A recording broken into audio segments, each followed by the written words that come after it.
the fact that we are actually psychosexual beings. And that's not crazy sexual beings. That means in terminology, it means that your psyche, your thoughts and your feelings are profoundly enmeshed in with your soma, or the body, or the sexuality.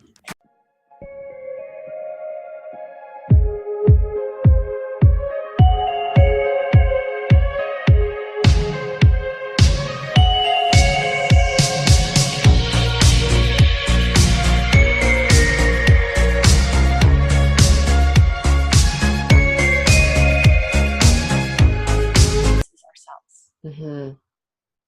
And so the first thing that I invite, because I work specifically with women, so I apologize to the men, but I'm sure you could apply the same process. It's just that I don't work directly with men. The first thing that I invite is the willingness to just be with ourselves here and now. So we do that through our physicality, because here's my belief. If the body has been hurt, there is cellular memory. So talk therapy is really useful. If you've never talked about it, then someone like a counselor or a therapist that's safe is a great place to begin. Mm-hmm. If you don't even feel confident there, write it down. That's what journaling is for. Write it down. As scary as it can be, like, write it down. But here's the thing that I tell everyone. Our adult selves needs to go back and hold the young self and say, what happened was not okay. It was not okay, but here's the deal. I will never, ever let anything like that ever happen again. That is the deal that I have with you, because now we're bigger. We understand things. We know our rights. Mm-hmm. But yes, that wasn't okay. And you need to say that to the psyche of the young person in yourself that's still in that space of, what's happening? Is this okay? No, it wasn't okay. And to let that sink in, and also to make reassurance that you will do everything in your power so that will never happen again. That's kind of like the beginning place of the reclamation of this space that is you. Mm-hmm. Right? Then there's obviously many other processes that I can take a person through just to get comfortable again with their own body, with their own hearts, how they're feeling. A lot of us numb out because we don't want to feel the pain. Mm-hmm. But the problem with numbing out is that we also close the door to joy and bliss and sweetness and pleasure, and it comes at a high price, numbing. Wow. So short-term agony of facing and really feeling is worth it, because the suffering long-term is, to me, it's like slow suicide. The great news is, and I work with people of all ages. I mean, I've worked with women even in their mid-70s, early 80s. And I tell everyone, it's never too late to reclaim. Mm-hmm. Right now, you can do this. If it's important to you, if you get that, yes, I choose this for myself. I choose to now get familiar with myself, and I'm going to allow myself to feel what I need to feel. Mm-hmm. Because I want to live my moments fully, and I'm not going to let that determine who I am. Who I am is bigger than that. Mm-hmm. And it's true. So a lot of women ask me, how can you be so happy, and how can you have such an intensely gorgeous sexual relationship with your husband, and how are you just so sexy and not unafraid? And part of that is what I just said, because I was like, am I going to choose to identify with this pain and let that define the meaning of my life? Or will I claim something else as the meaning of my life? So that's the question for you too, as a listener, is, have you up until this point allowed this trauma, which is really intense? It is not a little thing, Mm-hmm. but it's not been every single second of your existence. Mm-hmm. Other things have also happened, and probably some of them were quite beautiful as well. So right now, is the past going to determine what our future looks like? Wow. A collective question, and it's a deeply personal one. Mm-hmm. That is so powerful what you just said, not only because it's getting you through that, but also claiming that you no longer want to be a victim and that you are a human being where you want to regain your femininity or regain your life or regain your path or regain your purpose as Yes. an individual, as a human being, and no matter how bad the suffering in the world. That's really interesting how you were saying before about owning up you are an adult now as today, but it's more of taking care of that little girl or that little boy that actually happened to you. You take care of her and you actually do something about it. You can write it in journals. That's amazing. As Yeah. well as you can also go to a talk therapy to help you not to be in the silent and reclaim it at any time, and it doesn't matter. And it's really important how you're saying about it's getting the help that you really need. And my clients always say, I don't know when is the best time to bring it up in a relationship if you were being sexually abused, or how do we go about speaking about it? Because in our society, I feel like being abused or sexually abused or in any area of trauma, it's hard to bring it up. And we all have, how you were saying, like, we have animal instinct, we should be able to speak and be comfortable within our skin. But when you see women holding back from their story, what do you see in that sign, or how do they overcome that? Besides writing in journals, because it's really important to be honest within your relationship, because that's creating the foundation. But they don't know how to bring up the topic because it's so sensitive and people feel like they're being judged by it. How today you were saying society is just feel it's actually abnormal to speak about it, and we need to speak a little bit more. And that's why I want you on the show, because there's so many people who are struggling with this topic. How do we go about it? Yeah. Powerful question. So the first thing I want to say is to be sovereign, you have to give up the right of being a victim. They don't cohabitate the same space. It's literally like when I speak on stage, I will put myself in one side and like, here's me with the victim piece. And then I need to literally step to a different physical space and go, now I'm claiming this space. There is a shift in consciousness. There's a shift in choice. And that choice doesn't just happen once. We're going to be faced with it every day of our lives, because things happen every day of our lives, and we get to choose whether we want to feel victimized by it or whether we choose to like be self-responsible and come into that. So that's the first thing I want to say about it, that sovereignty is a daily choice. Exercising that might at first feel uncomfortable, but eventually will actually become more comfortable, just like learning some new dance moves, right?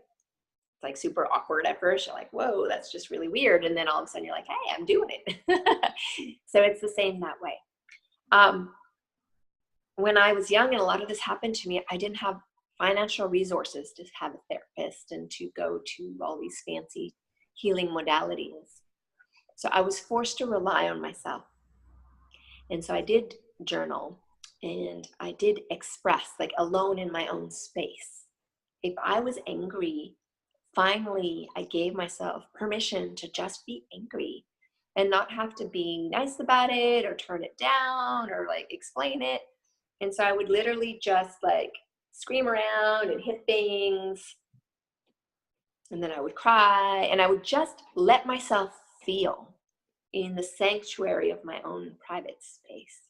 So you do have to start there before you can bring it to a relationship. Because if you're not comfortable with this, it's going to be very hard for someone who's not a therapist, who does care for you but isn't a therapist, doesn't know this is a big topic, wouldn't necessarily know how to gently handle that. And so you need to do self-exploration first, so that when you come to the person, you're like, look, I've been through something in my past that really it still affects how I relate. And my intention is to relate with you as deeply as I can, as honestly as I can, with my full vulnerability. But the truth is, I have a really hard time trusting. I barely trust myself. Mm-hmm. And to share that, not because you need the person to be your healer, Mm-hmm. or not because you need them to be your champion, because you're just doing it as an act of revealing who you actually are in honesty, that you're on this journey and that you love to include them on the journey. Mm-hmm. It's important that we don't go to our partner as the main source of healing for these things, because they're not skilled. And so unfortunately, a lot of women do open up at times, and the partner might make fun of them or belittle it or say, well, whatever, it was just a little thing in the past. And that creates more trauma. So what's important is to first, is this person truly trustable, where you feel like they could hold space? And can you ask for that? You can't just drop a bomb at breakfast. You literally have to say, look, I have something really powerful I want to reveal to you. Here's what I need. I just need you to be quiet and to deeply listen. And I pray also not to judge me. That's what I pray for. You might do it, but I would wish for that. And I'm not asking you to heal me. I'm not asking you to solve this as a problem. I just am doing this because I need to be seen. Mm-hmm. And if the person you're with can't do that or isn't willing to do that, it might not be the time to have that dialogue. Maybe it is the time to go have it with someone who can hold space for you to really reclaim your voice and your body and your being, so that when you do bring it back into the relationship, you're like, hey, I've been on this journey and I'm still on it. Mm-hmm. And I am blossoming in this journey, but it's scary. And when we make love, I want to really deeply surrender to you, but I can't yet, because I have some things that I'm still addressing around trusting myself, trusting my own pleasure, trusting my own body. Mm-hmm. So can you see that there's ownership in the language I'm using, and never make it about the other person? Mm-hmm. Mm-hmm. Now, the hard thing is, when we have trauma, we tend to pick partnership that will be in that lens. So we don't always accurately and pick well our partners. So just be aware of that. Maybe this person's capacity is like 0 Mm-hmm. for things like this. And it's not personal to you. It has nothing to do with you that Mm-hmm. they cannot hear this. Mm-hmm. It doesn't even mean anything about the relationship. Mm-hmm. It just means this person doesn't have that capacity. Mm-hmm. And you get to choose, because here's the deal. This is primary relationship. What you have with yourself needs to come first. Mm-hmm. Primary. Mm-hmm. And if that's in right relationship, then you can start shaping and influencing all your other relationships. Mm-hmm. So I'm really excited, Cindy, that you uphold this caliber of relating for people, so that we can mature in our relating. Because in our society, we are encouraged to mature mentally with all the schools and universities, physically, from little child body to adult body. To some extent, spiritually, there's many different things that we can choose there. But we're not encouraged to mature emotionally or sexually. We have no models for this. There are no role models. Look around. Look at who's leading us in government. Yeah.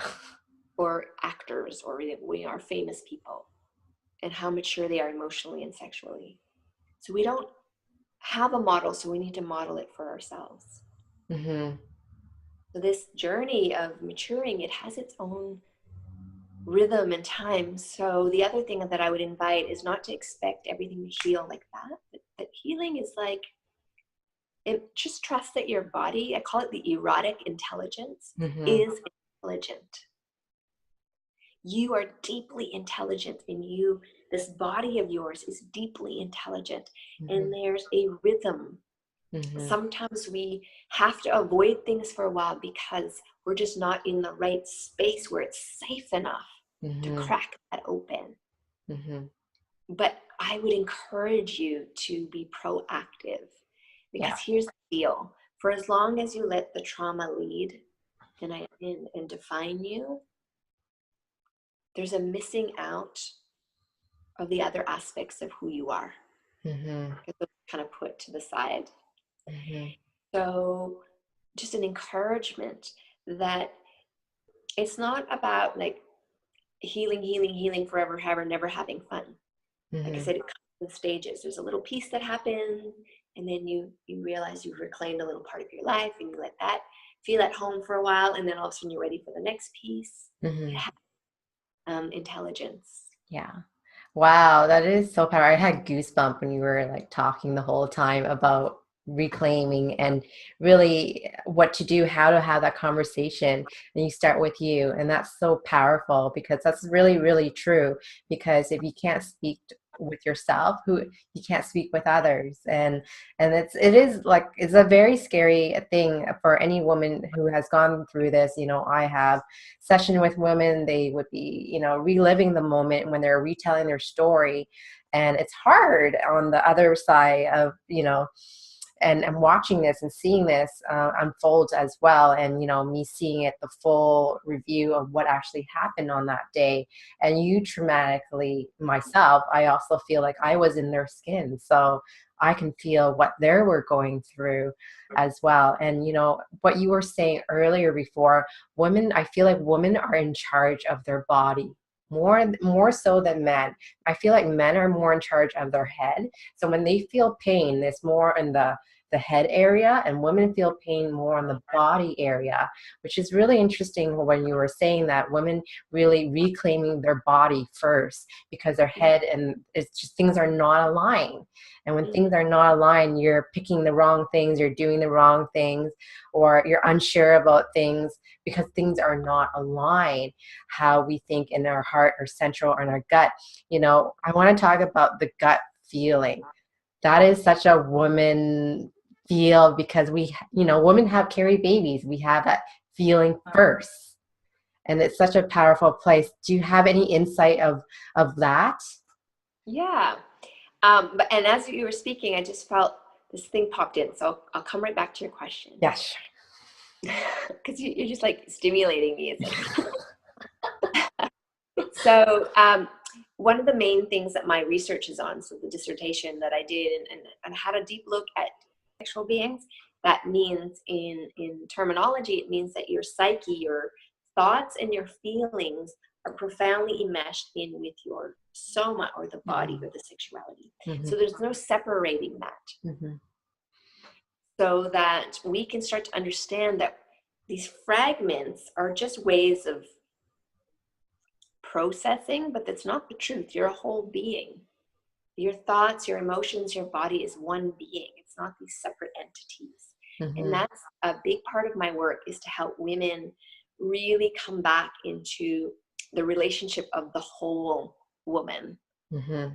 so that it's integrated. So that's one thing. The other thing is that I really firmly believe that you're not broken, so you don't need to be fixed ever.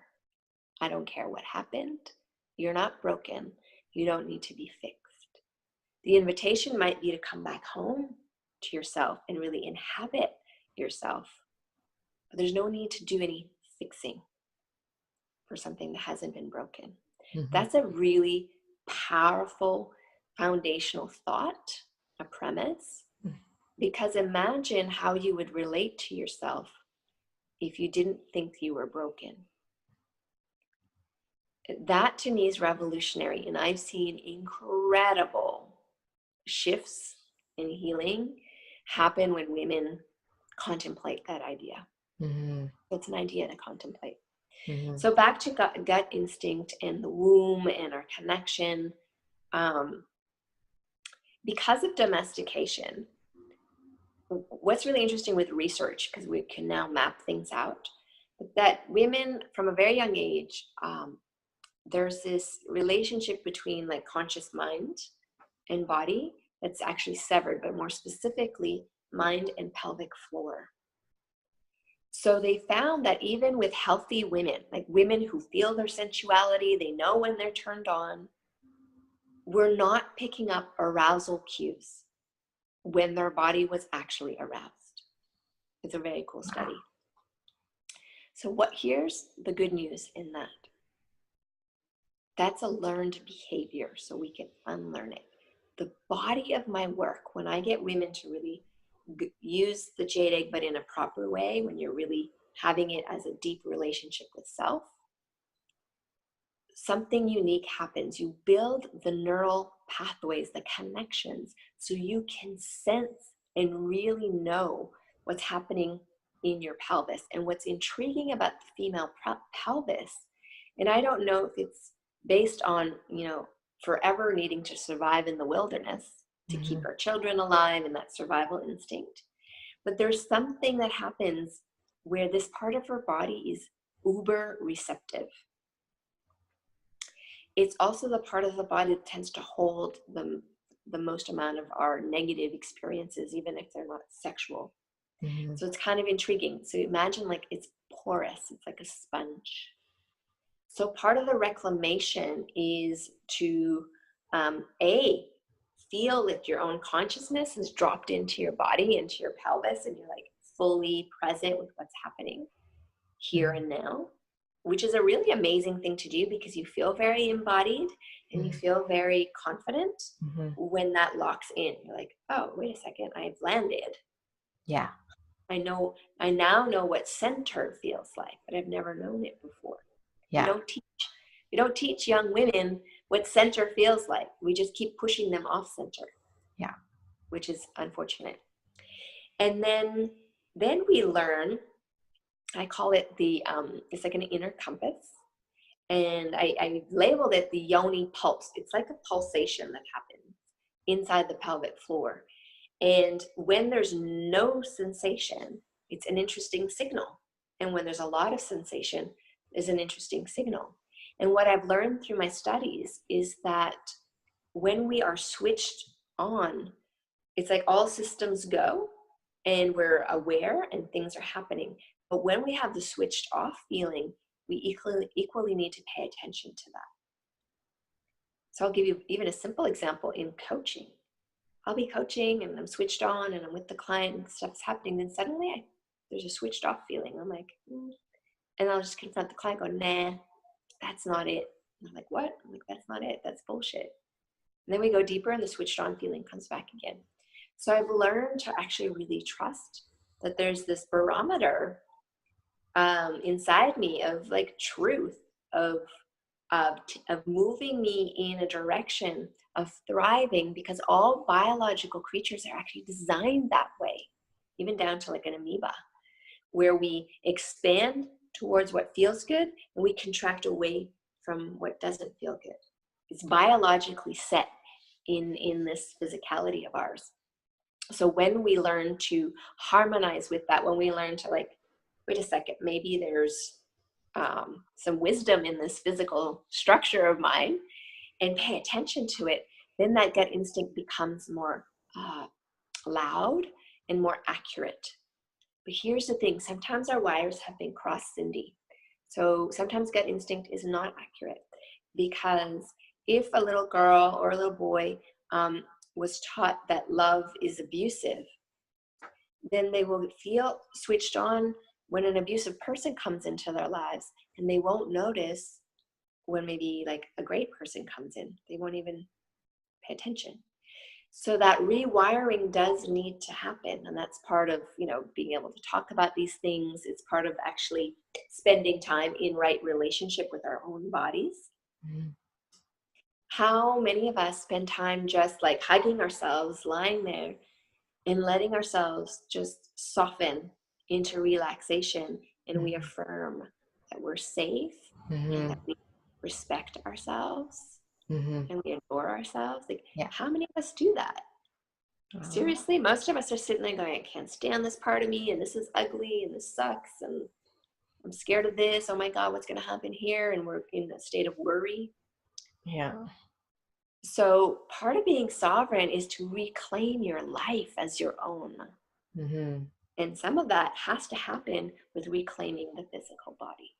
That is so powerful. That is so powerful. And And if you're not hugging yourself, honestly, I think it starts now to reclaiming your sovereignty, because it's so great to do that, because we don't do enough for ourselves. And we're not talking about a narcissistic way, but we're talking about self-care, really about self-care, self-acknowledgement. Give yourself the attention that you need, not seeking out from external world. And I think a lot of our conversation is about internal world. That's where you're going to find your true home. Happiness is not out there in this universe, in the sense you're going to find that place. It's all about within us. And that gut feeling, we can always retrain it, how you were saying it before. That is so powerful. You can retrain yourself doing that. And I just have one more question, and then we have to wrap it up.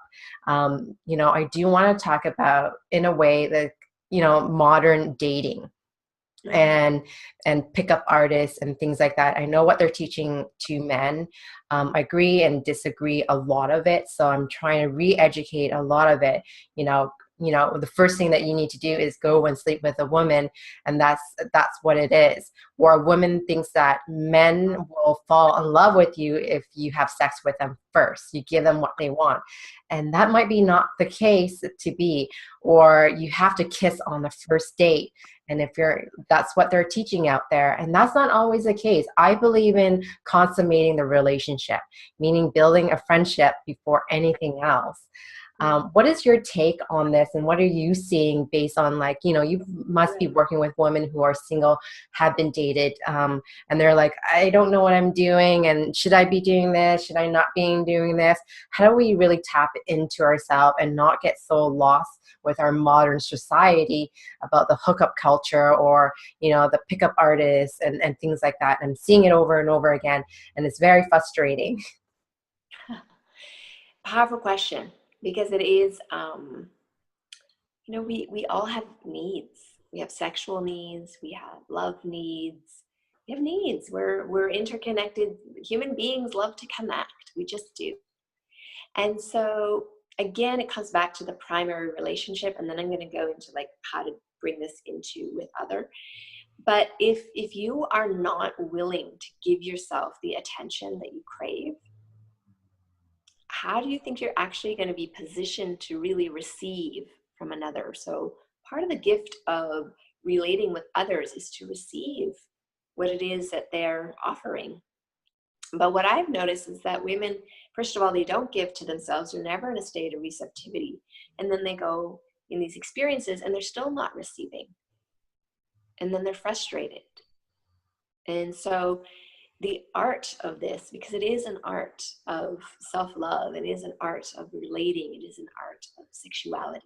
It's all an art. And so with art, you get to try things and make mistakes and go, ooh, that's kind of odd, but it comes into the palette of the art. And so the first art is with self. And I was quite young when I started working with the jade egg, and I chose to become celibate intentionally, because at that point I was kind of sometimes I had a new lover every day. I mean, I was part of that culture. And I was never satisfied. I was just not satisfied with what was happening. It was is satiation even possible for me, or I'm just going to be one of those miserable women that never get fulfilled, And as I journeyed into myself, specifically cultivating my sexuality and my sensuality, but just for me, I experienced satiation for the first time. And experiencing that empowered me so much that I was no longer willing to bargain any part of myself in exchange for something, in exchange for attention, in exchange for a momentary sexual experience, in exchange for some kind of relating experience. So here's the deal. We cannot be beggars in love. We must be gourmet. And to be gourmet, you've got to fill your plate first. You have to be full here. And then you come out and you meet other with the offering of if they tell you, I got this cool pizza, can I have like this and this and this and this? I'm like, not really, because I already have all that on this plate. So I'm not going to bargain at all. But what I'd love to do is that we can share and we can exchange. And so now you're in a place of empowerment when you're already entering, like even on the first date, you're entering a place where you're not in a state of desperation. You're not in a state of like such loneliness that you can't even, you just take any little date because like it's something. And we've all been there. So with the women in my group, what I notice is as they come more deeply into profoundly respecting themselves and actually taking care of their sensuality and their sexuality in a way where it's purring, it's moving, even though they don't have a lover, they're like self-generating good feelings in their body, in their mind, in their hearts. When they come across an individual that can meet that, it's pretty incredible. And then they have the confidence to navigate those experiences and design them in a way that is fulfilling. And then they come across individuals and like, you're so sweet, but this is a no. But they would have to bargain. And they're not interested. Now, here's the thing. I was a sexual fiend when I was young, like fiend. So if you are like that, if you're the kind of woman who just needs to have sex, like you don't want any emotions attached, you're not caring about relationships, you're just like, oh my God, I just need to feast for a night and then I'm good. Then give yourself permission, but be honest. Don't then turn that experience into relationship potentiality. It was a snack on the way to gourmet is what I like to call those moments. You're allowed to have a snack on your way to gourmet, but don't identify snack with gourmet. It's snack. If we eat too many snacks, we lose our appetite and we don't notice the gourmet. So there's like this beautiful, again, it's allowing our sexuality to have a bit more maturity, to mature, to blossom, to come into full womanhood, which has integrity, which you are the mistress of your own pleasure. You understand what you need to relax and to feel good. And you practice receiving outside of romantic situations. So I'm in a constant state of play with the external world, especially the men in it, but women as well. So when people are doing things for me, say someone is helping me at the gas station or the grocery store or wherever, I really receive. And I let them know. And they see it and they light up. That's building your receptivity muscles so that when you are in a romantic setting, you've actually grown your capacity to receive. And to receive means to be vulnerable. It is so freaking vulnerable to receive. It is so much easier to go, that's fine, right? Well, that's half-assed.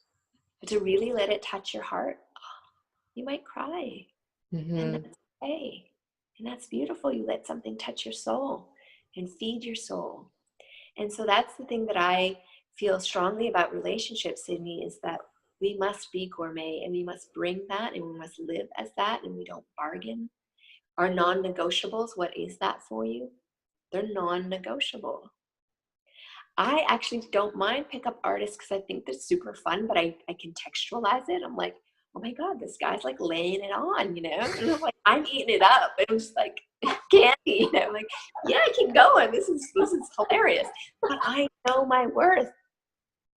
And that's not going to make me spread my legs. Here's the thing. I always would do that in the past. And when I met my partner that I have now, I've known him for 10.5 years. Wow. We're married. It's still really hot. And I was friends with him for 1.5 2 years before we were ever sexual. And there's something to be said about that, although it sounds old-fashioned and it's kind of weird for me too, because that wasn't my MO. It was remarkable because here's what happens when you first meet someone, you don't even know if you like them. And then you're confusing the whole thing with sex, which could be really good. I discovered one of my relationships lasted 4 years. Can't stand the guy. Epic sex. It kept me there forever. Do you know what I mean? I'm like, I love you, but I don't like you. Wow. Right? But it took that long to figure it out because I wasn't friends with him first. And the sex was so damn good, it made me jump into a relationship. But honestly, his capacity to show up and own his stuff and hold space for me, because I'm a really profound person that owns her stuff, it wasn't there. So I broke out of that relationship.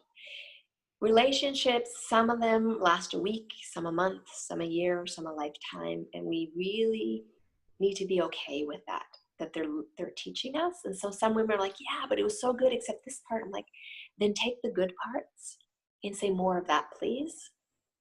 And thank that person in the depth of your heart for showing you what's possible, even though it's not with them, that it exists. Wow, that is so powerful and very insightful, not only because you have a story behind it, but there's a different angle of hearing it non-scientifically, and it's just very logical and it's non-judgmental whatsoever. And I think that's really powerful. But as a woman, it's fun to receive and be okay to receive. And if you're too much a mother figure, then you need to take your hand and put it together and put it down and say nothing and just smile. And just enjoy it. Just enjoy it, whatever is happening. And along there, not crossing your boundary. And that's really powerful. I want to hear about your DARE project. And I want to hop it off and just finish it off, because I think that's where you need to finish really strongly. Because the daring project is such a powerful place. And I love the movement that you're doing that. And that's why you're here. Yes. So the daring project was interesting because I have it's a Facebook community. It's curated. It is a paid membership, but people can try it for free. It's women only at this point. So it's strictly women only. The Daring Project started because I realized that we matter and our story matters, and we need a place for that to be spoken so that we then can change the end. If we don't speak our story, it guides us. It will lead us. It makes us what we are, and we just become more of that story. But when we share it and we own it, then we can choose something else. Mm-hmm. We can write the ending differently.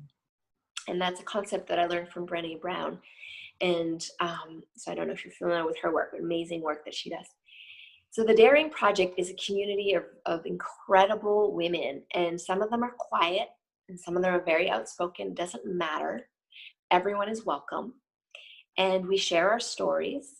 Every week I give a live training, Facebook Live. I come on just to that group and we explore one of the facets of what it means to be a daring woman in this world. And this week, actually, we worked on boundaries and, saying no and saying yes. And what does that look like? So I actually go in and I teach. There's a lot of engagement. So I'm very engaged with the community. Community is engaged with each other. And it's creating a movement, and it's global, so people are from all over, and it's creating this movement of women in this deep inquiry of how can I be daring in my micro moments, and what does that feel like, and what does it look like, and so that we can live life on our own terms. That's the point.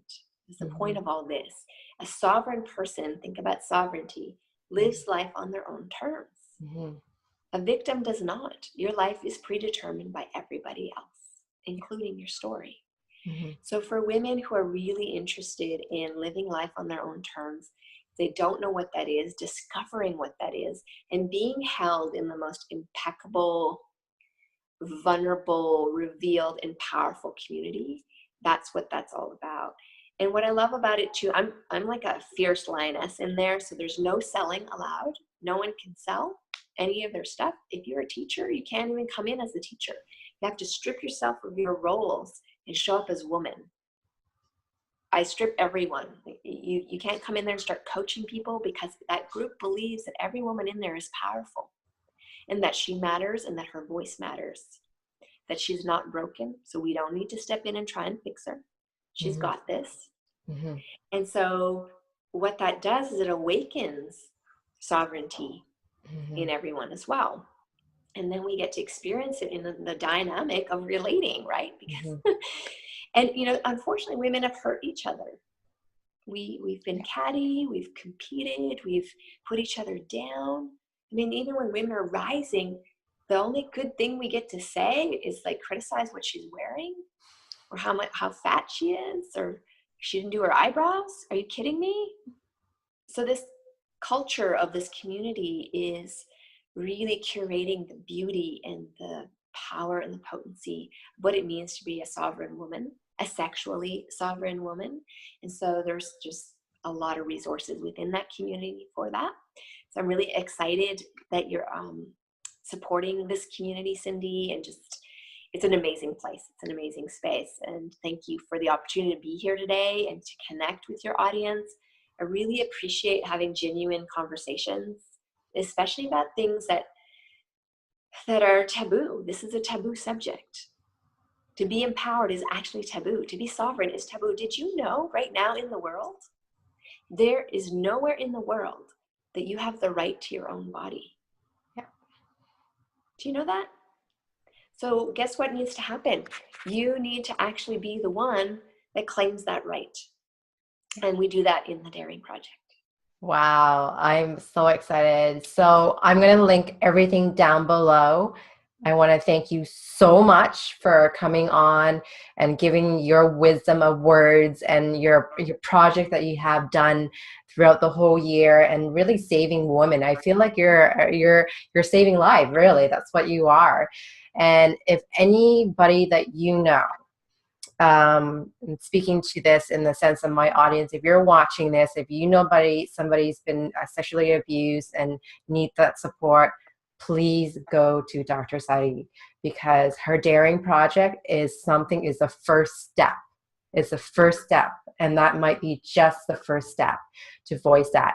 And you're, in her group, it doesn't sound like you're going to be isolated or you're going to be pinpointed. It sounds like we're all in the same level. We're all superior within ourselves. We're not broken as a woman. And if you're a man, you're watching this and you're learning this for the first time, and if you have a daughter, or if you want to have a daughter, or you want, to be a better father figure, or whatever that might journey to be, I hope this education will bring you a better man, not because you're not a better man, it's because you really need to want to be educating your little girl and how she can save herself if you're not there.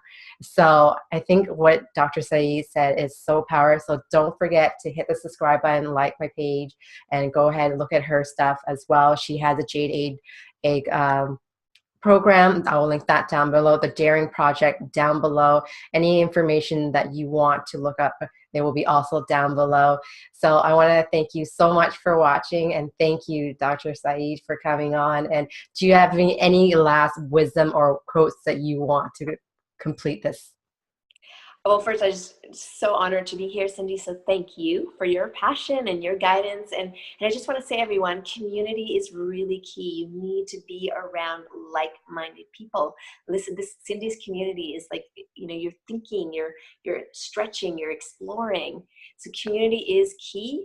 So whether it's mine or Cindy's or anyone else's, find a community that's embodied in the very thing that you are looking for. Wow, thank you so much. And goodbye, everybody. I'll see you guys next time. Bye now.